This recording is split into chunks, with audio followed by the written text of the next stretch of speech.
warning before you listen. This epic is not for children, nor for the faint of heart. We retell the ancient Greek myths as they were born, unfiltered, unsoftened. Scenes of violence, curses, betrayals, and a hunger for power that shows no mercy. Given the many conflicting versions of the Titan War, the events have been rebuilt to complete the missing pieces. Here, we tell the myth as it was meant to be told. Sources and references are listed in the episode description. Chapter 62. From the Titan War, Clash of Weapons and the Fall of Time.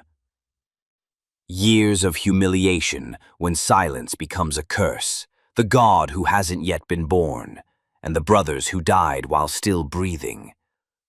The wind that blows across the ruins of the citadel doesn't carry cold, it carries a quiet question no one dares to ask. Every grain of dust feels like it carries a confession too dangerous to be written. Every wall breathes a name, but no one dares to speak it. Years have passed, but not the kind known to mortals.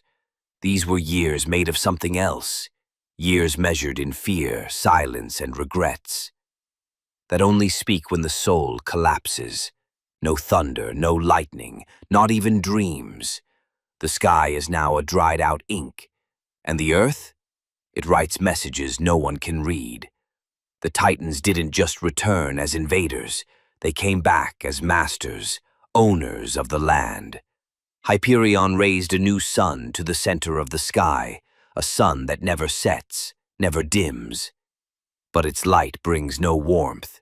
It strips the skin, as if light itself decided to punish those who once believed in it. Atlas no longer fights in the battlefield. He hurls mountains at villages. He lifts elevation itself and crushes the poor who once hung an image of Zeus above their doors. Crius drove his blade into the earth's heart and declared, "From here, we will count every breath, and whoever breathes without permission will die without reason." Zeus? He hasn't been seen. He vanished into a place untouched even by prayer. He speaks no words. He screams no storms. He doesn't flash. He is alive, but the lightning inside him no longer flickers. It hides, ashamed, tucked between his fingers.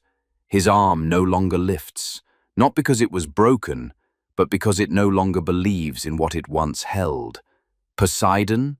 He dissolved. His majesty melted into a sea that no longer remembers him. He was the god of the deep. Now, even the ocean has rejected him. He strikes the water, not to stir waves, but to silence the scream buried inside his chest. Every wave calls his name, but no one answers. He punishes himself, because death never came for him. Hades? Hades was the only one who moved, but he said nothing. He sends spirits no one recognizes, as if death is testing prototypes before unleashing them upon the world. He doesn't fight, he doesn't seek revenge. He counts. Every curse, every sin, every nameless grave.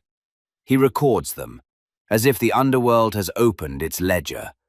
And in the eagle's camp, no one flies. The sky is still there, but it's become a shattered ceiling of glass. No songs, no soaring, only scorched wings and blades too tired to lift. The new commander speaks nothing.